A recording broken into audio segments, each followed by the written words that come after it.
Welcome to the presentation on counting subarrays with a given XOR. In this presentation, we will dive into the approach and provide a solution in C++ for this interesting problem. In this video, I will be guiding you through the concepts and solution. Let's begin by understanding the problem statement.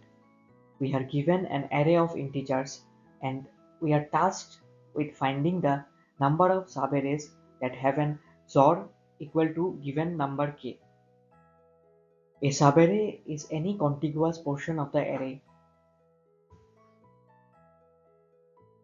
Before jumping into the solution, let's discuss a few key concepts. The XOR operation is a binary operation with properties like A XOR A equals to 0 and A XOR 0 equals to A. This operation is commutative and associative.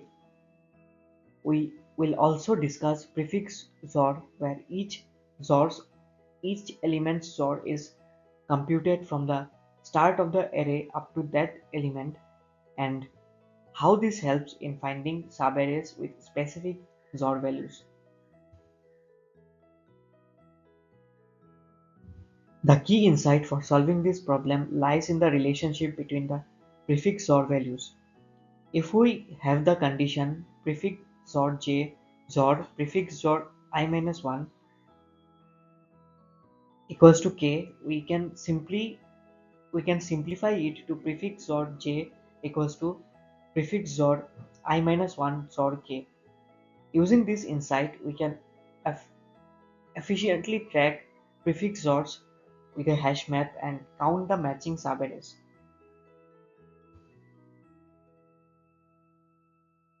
Now let's look at an overview of our approach. We first compute the prefix XOR for each element. As we traverse the array, we use a hash map to store the frequencies of each prefix XOR value. By checking if prefix XOR j, XOR k exists in the hash map, we can count the number of subarrays with XOR equal to k.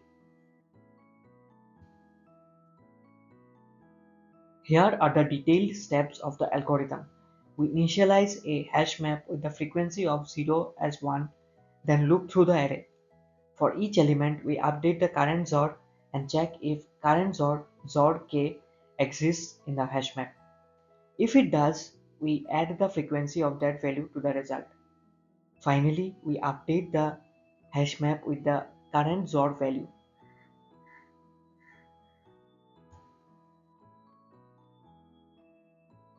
Let's look at the first part of the C++ code. We begin by declaring a hash map to store frequencies and initializing variables.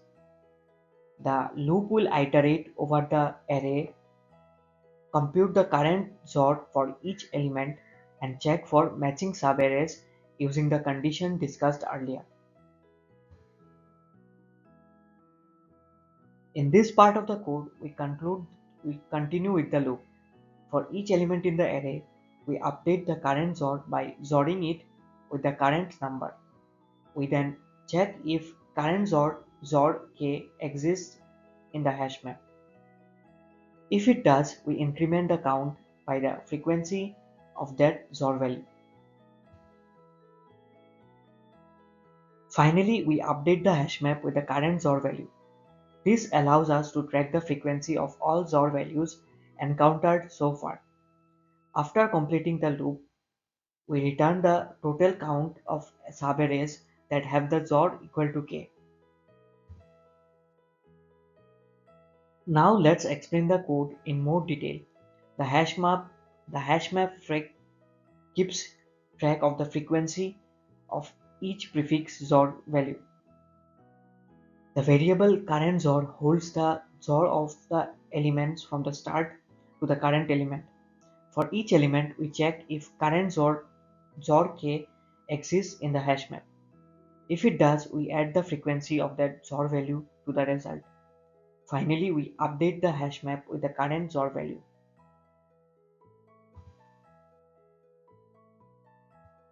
Let's now analyze the time and space complexity.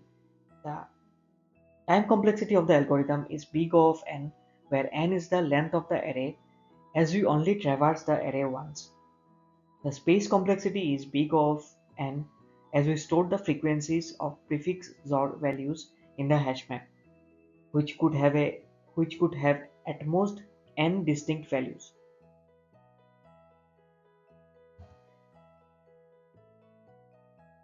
Let's walk through an example.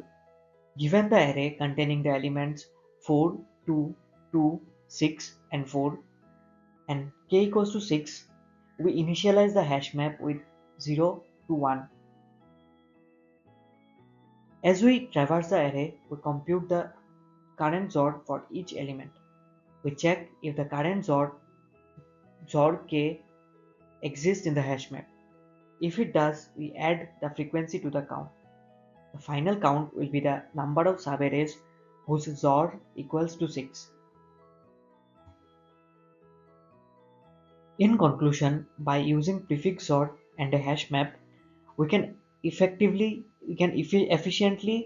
count the number of subarrays with XOR equal to k. This approach has optimal time and space complexity of big O of n, making it an efficient solution to the problem. That concludes the presentation. I now welcome any questions you may have. Feel free to ask about the approach or the code, and I will be happy to clarify.